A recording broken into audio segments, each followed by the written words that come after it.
أعوذ بالله من الشيطان الرجيم. بسم الله الرحمن الرحيم. الحمد لله رب العالمين، والصلاة والسلام على حبيبنا وحبيب الله العالمين سيدنا مولانا أبي القاسم المصطفى محمد وآله الطيبين الطاهرين وأصحاب الأخيار المنتجبين. السلام عليكم ورحمة الله تعالى وبركاته. Mahasiswa ekonomi syariah yang saya hormati dan saya banggakan, alhamdulillah, puji dan syukur kepada Allah Subhanahu wa taala atas karunia limpahan rahmat dan inayahnya sehingga hari ini saya bisa dapat membuat vlog kembali terkait materi tentang ekonomi Islam, yaitu mata kuliah ayat-ayat dan hadis ekonomi.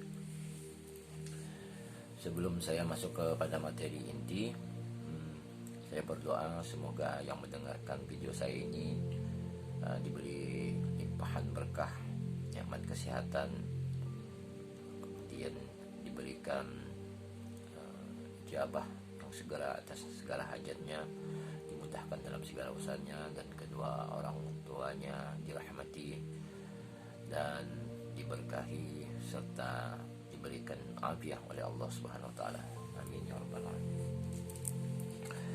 Salawat serta salam tidak pernah putus-putusnya kita sampaikan, kita haturkan kepada Rasulullah sallallahu alaihi wa alihi, yang mana risalah ini tetap berjalan sampai hari ini dengan segala dinamikanya. Alhamdulillah, umatan wasatan ini tetap terus dapat berpastabiqul khairat, walaupun masih banyak saudara-saudara kita khususnya di belahan timur tengah sana yang masih hidup dalam penindasan, kezaliman, mobil khusus saudara kita di Yaman dan Palestina.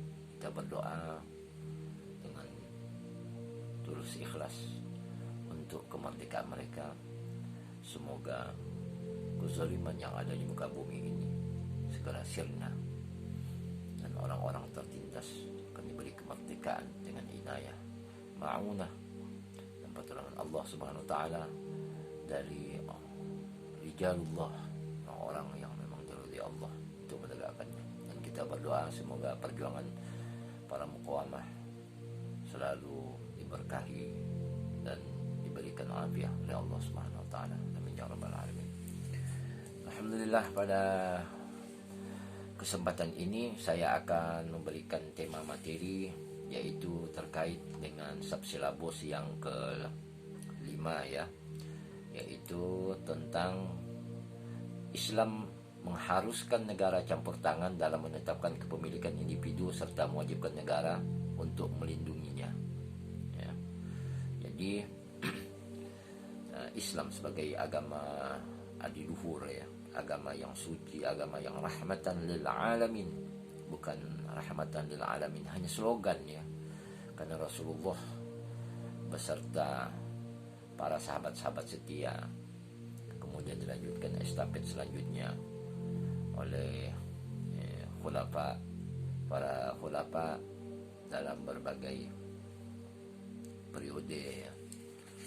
Mobil khusus di periode Amirul Mukminin Ali bin Abi Thalib, Al-Imam Ali bin Abi Thalib alaihi salam. Alhamdulillah, bentuk-bentuk keadilan itu dapat ditegakkan walaupun harus menghadapi kaum bughot dari internal kaum muslimin ya. Ini adalah bagian fakta sejarah yang tidak bisa kita lupakan dan tidak bisa dihapus dalam peta sejarah. Baik, untuk mengefisiensikan waktu, saya akan mulai apa saja ya campur tangan negara dalam bingkai keislaman ya, dalam negara Islam ya. Idealnya itu dalam menetapkan kepemilikan individu serta mewajibkan negara ya dalam sebuah bentuk kesepakatan atau apapun lah. Itu dia, itu untuk melindunginya. Ini sekiranya ini adalah bentuk Islam rahmatan lil alamin, dan kebenaran ini tidak bisa dibantahkan oleh negara manapun atau manusia manapun, agama apapun, bahwa Islam itu hadir untuk membela orang-orang tertindas, ya, dan menegakkan keadilan seadil-adilnya yang bersifat universal rahmatan lil alamin. Yang pertama dari submateri ini adalah larangan monopoli, ya. Larangan monopoli. Saya bacakan saja materinya karena saya tidak bisa membuat masih belum bisa membuat penampilan slide langsung. Saya bacakan saja biar para mahasiswa yang budiman bisa mengerti, ya, apa yang saya sampaikan. Yang pertama, larangan monopoli. Nah, larangan monopoli nanti ada penjelasannya, bagaimana seruan serta perintah Rasulullah, ya, perintah Allah melalui lisan suci Rasulullah, dan terutama Amirul Mukminin Ali bin Abi Thalib nanti akan saya sampaikan. Kemudian pengharaman riba, kita akan bicara ayat-ayat nanti, ayat apa saja yang bicara tentang riba. Kemudian larangan menipu, ya, larangan menipu, ya. Larangan menipu dalam skala apa saja, di antaranya menjual tanpa patokan harga atau orang membeli lebih mahal darinya tanpa mengetahui harga sesungguhnya. Nah, ini fenomena yang sering kita temukan di realitas tentang kehidupan kita hari ini. Kemudian larangan mengambil harta anak yatim, ini yang keempat. Tadi yang ketiga larangan menipu. Kemudian penjelasannya itu terkait tentang salah satunya misalnya tentang patokan harga, ya. Harga mengambil keuntungan yang berlebih, ya. Kemudian empat, larangan mengambil harta anak yatim. Ini juga bagian penting yang harus diintervensi negara. Kemudian larangan hidup mewah dan boros. Nah, mewah dan boros inilah yang menjadi cikal bakal sifat hedonisme khususnya pada masyarakat perkotaan dan sekarang sudah menjalar di desa-desa. Karena hedonisme ini mengajarkan orang untuk suka-suka menghabiskan uangnya tanpa memikirkan hak-hak orang lain yang ada dalam hartanya. Dan dalam Islam, setiap harta yang dimiliki manusia itu ada hak orang-orang yang tidak mampu, orang yang minta-minta, bahkan orang tidak mampu yang tidak meminta-minta. Ya, luar biasa, ya. Kemudian yang keenam, larangan menimbun harta. Ini juga salah satu penyimpangan moral yang banyak terjadi pada masyarakat modern hari ini. Kemudian yang tujuh, mencegah perluasan kepemilikan. Nah, Islam bukan berarti melarang umat manusia atau umatnya untuk kaya, ya, tetapi pencegahan tindakan preventif untuk kepemilikannya, perluasan kepemilikan yang sifatnya individual ini juga dilakukan secara serius oleh Islam, ya, dan diajarkan di dalam ajaran Islam secara komprehensif. Nah, apa bentuk perluasan kepemilikan itu dalam subjudul yang ketujuh kemudian? A, yaitu berupa warisan. Yang kedua, pajak kekayaan, ya. Pajak kekayaan dalam Islam itu kan ada zakat dan khumus, ya. Kalau zakat itu secara umum itu kita pelajari yang ada di Indonesia khususnya itu kan zakat itu ada zakat mal, kemudian ada zakat fitrah. Tetapi zakat secara khusus itu adalah bicara tentang sesuatu yang diwajibkan per haul, ya. Nah, di luar zakat itu seperti yang kita kenal zakat fitrah itu ada yang namanya khumus. Nah, khumus itu sendiri pada hari ini memang kurang disosialisasikan secara komprehensif oleh para ulama-ulama maupun dai-dai, sehingga orang kadang bingung juga, ya. Saya juga secara pribadi dulu itu bingung, apa itu walillahi walirasuli khumusuha itu. Apa khumus itu kan 1/5, ya, 20% jumlahnya. Nah, tentu ini memerlukan pengkajian fikih sendiri ya, fikih sendiri, komparasi tentunya.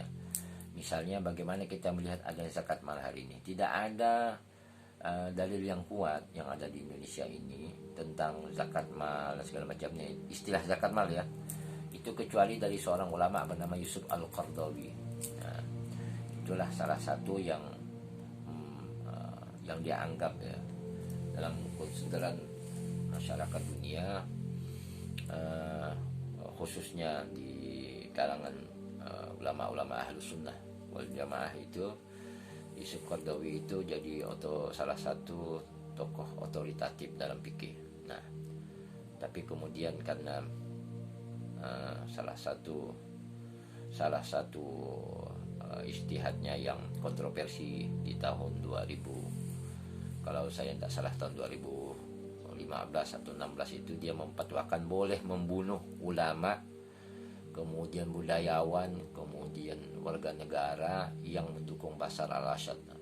Nah, pada peristiwa konflik berdarah di Suriah, itu akhirnya membuat reputasi Yusuf Qaradawi menurun drastis karena fatwanya itu bertentangan dengan nilai-nilai keislaman yang rahmatan lil alamin. Nah, karena itu adalah urusan politik negara tertentu dan dia mengintervensi itu, apalagi dengan menghalalkan membunuh manusia tanpa sebuah pengadilan yang fair dan otoritatif di negara tersebut, dan itu bertentangan juga dengan konsideran dunia ya, dan ini mencoreng citra Islam juga, sehingga Yusuf Qaradawi reputasinya menurun. Tapi ala kulli hal, berdasarkan pengamatan Al-Fakir ya terhadap fikih yang ada di Indonesia, khususnya tentang zakat mal yang macam itu, murni hasil ijtihad Yusuf Qaradawi bicara istilah-istilah itu ya. Tetapi kalau untuk khumus nanti saya akan jelaskan di bab tersendiri ya, bagaimana itu khumus pengertiannya, sehingga mahasiswa yang budiman saya harapkan mampu ya untuk memahami apa itu perbandingan pemikiran antara ulama-ulama, sehingga kita mampu untuk bersikap lebih adil ya dalam memilih bagian mana yang sifatnya dalam menilai ya, dalam memilih dan menilai mana hukum yang sifatnya qat'i dan mana hukum yang sifatnya dhanni.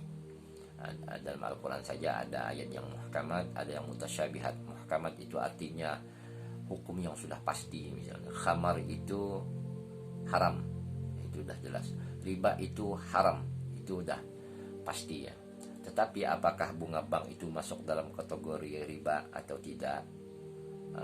Masuk dalam produk-produknya itu murabah, kalau di dalam bank konvensional itu ada produk KPR, misalnya KPR kredit dan segala macam, kemudian pembiayaan kendaraan kredit, apakah itu masuk dalam riba? Tentu ini memerlukan pengkajian yang dalam dan tersendiri. Tidak bisa ujuk-ujuk lalu bunga bank itu riba gitu.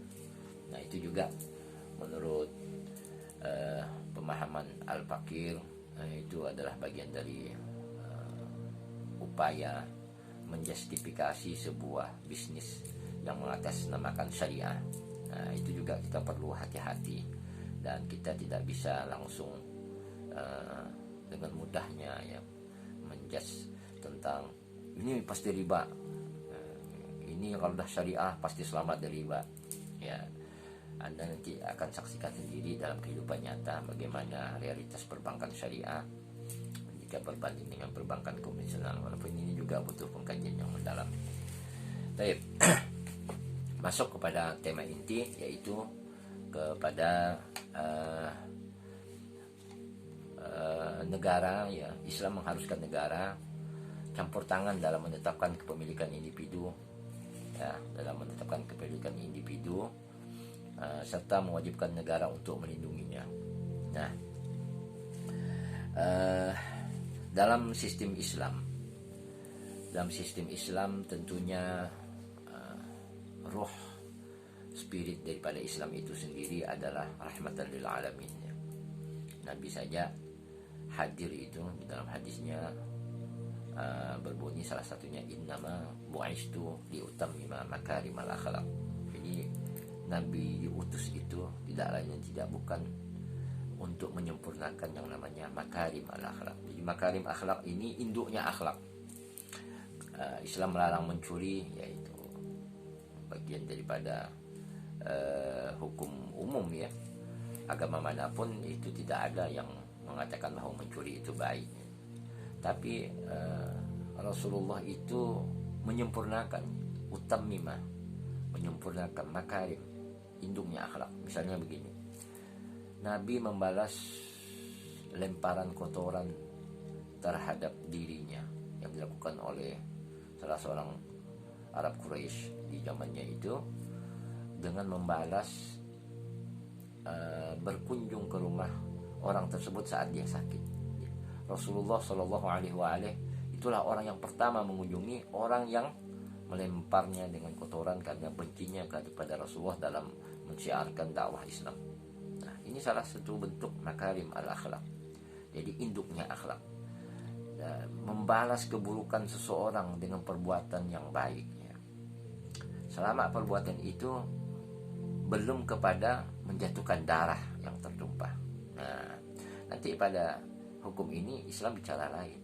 Tapi pada perbuatan-perbuatan jahat, misalnya mempersekusi orang, memfitnah orang, kemudian orang tersebut membalasnya dengan kebaikan, itu bagian dari makarimal akhlak untuk menjaga kemaslahatan umum misalnya.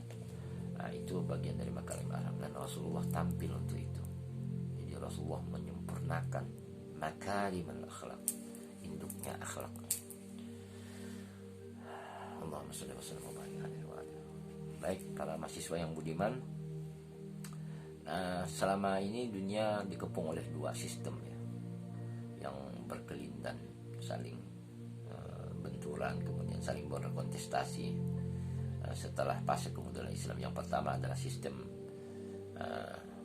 sosialis, kemudian kapitalis muncul.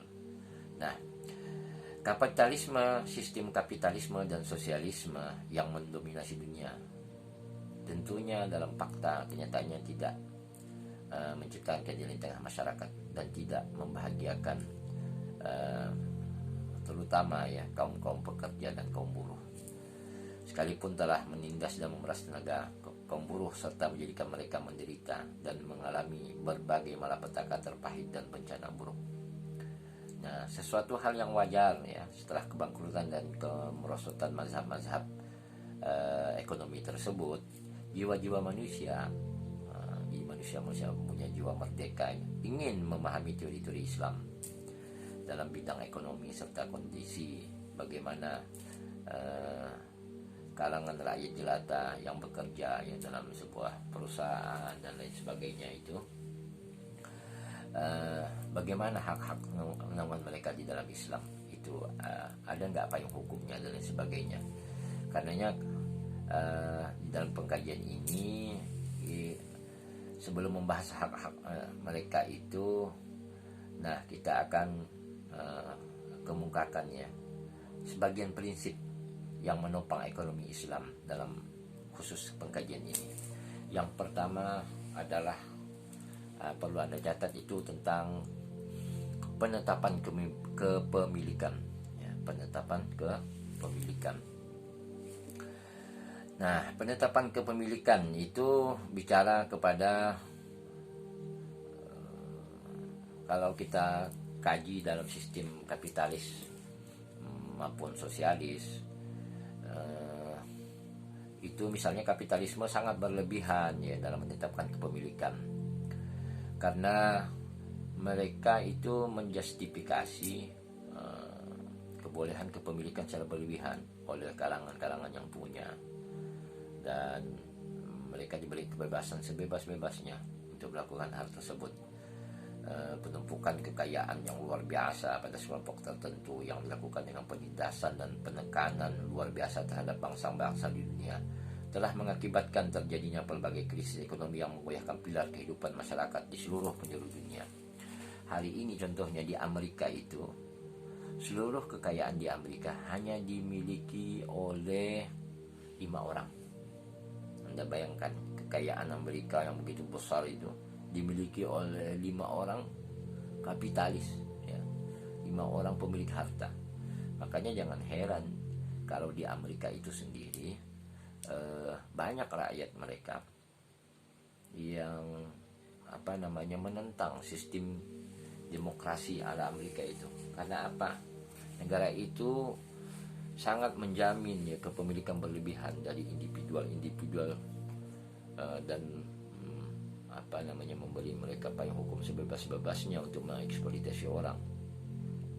Kita lihat, suka tidak suka, pro atau tidak pro dengan Amerika, Anda akan mengetahui ya, karena dunia informasi sudah terbuka.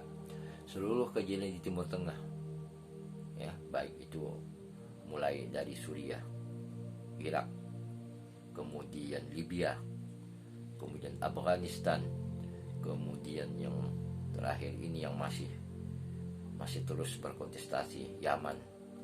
Walaupun aktor pelakunya yang nampak itu misalnya Uni Emirat Arab dan konco-konconya Saudi Arabia, tapi di belakang mereka itu semua adalah 2 negara kapitalis terbesar, yaitu Amerika sebagai eksekutor dan otak di belakang itu adalah Israel.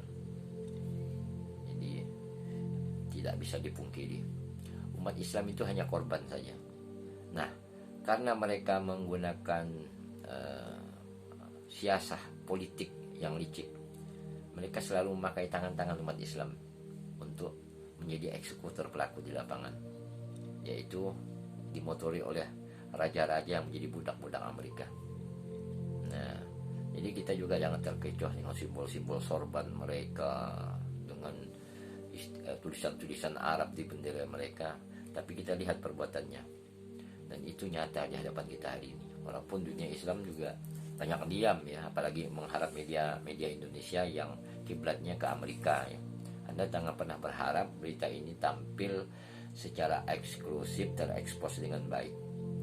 Nah, kita contoh saja Suriah. Begitu Suriah itu ada kepentingan Amerika dan sekutu-sekutunya untuk menjatuhkan Bashar al-Assad, karena Bashar al-Assad ini adalah salah satu negara Suriah ini kan negaranya demokratis ya. Nah, walaupun sistem mereka itu campur-campur ya, sosialis dan Islam. Nah, tapi Bashar al-Assad ini adalah salah satu presiden di Timur Tengah, khususnya negara Suriah, yang konsisten membela Palestina. Bahkan dia memberikan fasilitas selevel kedutaan untuk Hamas ya, latihan di negaranya, dan ini mencederai perasaan kalangan Zionis Israel dan Amerika, dan dianggap mengganggu kepentingan mereka untuk penguasaan negara Palestina. Makanya penggempuran terhadap Suriah itu bukan bicara mazhab atau aliran, tapi itu adalah kepentingan politik Zionis Israel dan Amerika. Karena apa? Mereka akan konsisten memusuhi siapa saja yang bertegak membela hak-hak negara Palestina. Terbukti sekarang kan sudah terungkap, walaupun para aktor-aktornya di Indonesia yang mendukung kelompok-kelompok teroris ini cuci tangan ya, dan kita masih saksikan mereka berlenggang kangkung ceramah di mana-mana, tapi jejak digital itu nggak bisa dihapus. Ini bagian dari suatu fakta yang para mahasiswa harus cerdas melihatnya. Gunakan akal sehat untuk menilai segala sesuatu, bukan fanatisme buta karena orang ini misalnya ustadz ini satu aliran atau satu komunitas, seolah-olah orang ini nggak pernah salah gitu. Maka lihatlah fakta, pakailah logika akal sehat untuk menilai segala sesuatu. Insya Allah akan selamat, karena Al-Quran itu sendiri tidak akan pernah bertentangan dengan akal sehat, karena itu bagian dari keadilan Allah Subhanahu wa Ta'ala kepada umat manusia. Nah, penetapan kepemilikan ini, kemudian komunisme amat mengharamkan kepemilikan individu dalam segala bidang serta memutuskan untuk menasionalisasikannya, termasuk menasionalisasikan berbagai sarana produksi yang ada. Sayang, solusi ini mengandung keburukan luar biasa karena menyimpang dari fitrah hakiki manusia. Dengan catatan menyimpang dari fitrah hakiki manusia.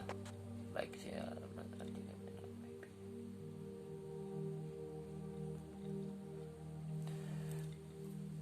Nah, karena menyimpang dari fitrah hakiki manusia,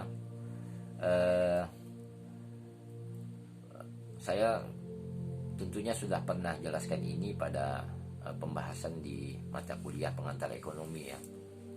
Walaupun ada juga bagian terulang-ulang, ya mohon maaf kalau terulang-ulang, ini bagian daripada kekurangan saya dalam mengingat apa yang telah saya ajarkan. Tapi saya kira ini juga tidak pernah terlepas dari konteks inti dari materi ini, yaitu ayat dan hadis ekonomi. Kalau kita lihat sosialisme juga hari ini dia sudah mix ya, seperti Rusia, Cina itu kita lihat sudah tidak murni sosialis ya. Ya sudah mulai juga memberikan hak-hak privat pada bagian-bagian tertentu. Ini menarik juga ya, kapitalisme juga sudah, karena merasa ini di ujung kehancurannya. Mereka berusaha juga untuk membuat manipulasi seolah-olah mereka pro hak asasi dan lain sebagainya, walaupun itu ya topeng ya. Ya kita bisa saksikan saja endingnya nanti bagaimana kehancuran negara-negara kapitalis dan sosialisme ini. Karena itu kita harus yakin ya bahwa Islam ini adalah solusi. Nah, tapi untuk mencapai solusi ini kita tidak perlu ya memakai atribut-atribut jihad dan sebagainya, karena Islam itu pada intinya itu tidak akan bertentangan dengan fitrah hakiki manusia. Maka dakwah yang paling efektif adalah bagaimana mendakwahkan Islam itu sendiri dengan cara-cara yang tidak bertentangan dengan konsideran yang ada. Nah, karena Islam itu sendiri pasti tidak bertentangan dengan fitrah hakiki manusia. Mahasiswa yang insya Allah dirahmati Allah Subhanahu Wa Taala,